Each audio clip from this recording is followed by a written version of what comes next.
Hi, I'm here today to talk to you about oxidation of essential oils in a bit more detail. We did a few very short videos just reminding people to keep your essential oils in the fridge to prevent oxidation.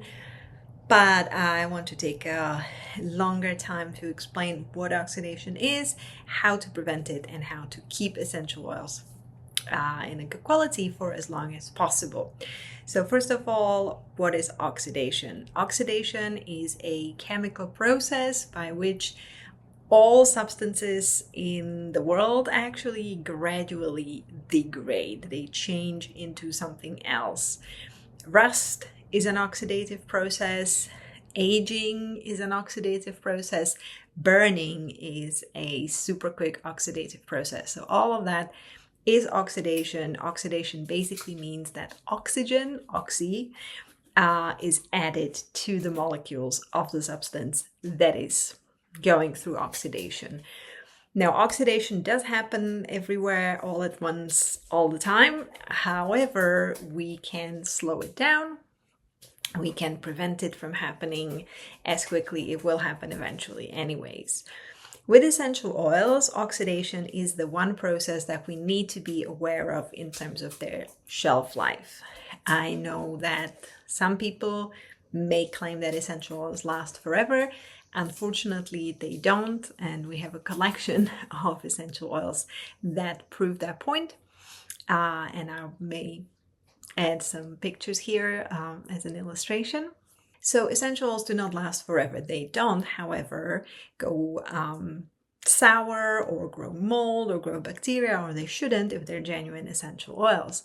What happens to them is oxidation, and they are transformed through oxidation into things that are A, no longer therapeutic, and B, sometimes more dangerous, more irritant, or more toxic.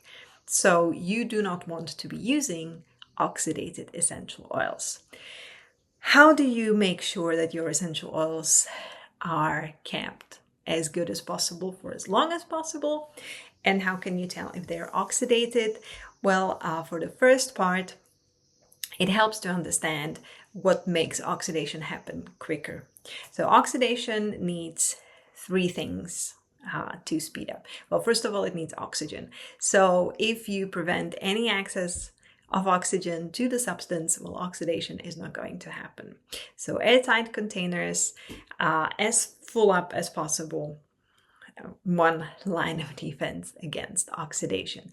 Number two, oxidation speeds up at higher temperatures. So keeping the substances you want to keep away from oxidation in a cool place is always a good idea. This is why we keep fresh vegetables in the fridge, in the crisper drawer, or just generally in the fridge, because you keep the temperature low, you keep them from oxidizing.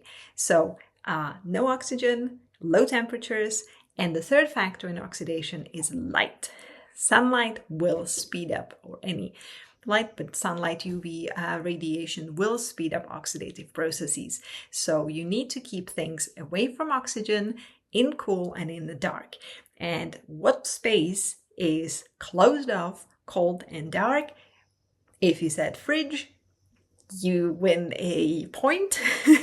That is not good for anything other than feeling good about guessing that. Yes, please keep your essential oils in a fridge.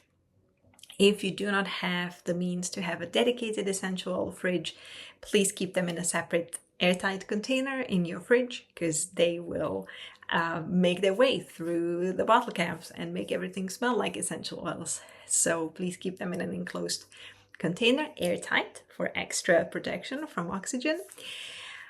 And that's how you make sure that they last as long as possible. So keep them in the fridge. Do not leave them open. Do not leave your bottles open. Even if you're using essential oils for blending, try to reduce that exposure to oxygen as much as possible. And try to use small bottles. If you buy bulk essential oils, try to decant the big bottles so that you don't have a lot of airspace in your big bottles. So those are some strategies. Dog. Just bark. Those are some strategies to keep your essential oils from oxidizing quicker. And I will do another video on how to tell if your essential oils are oxidized.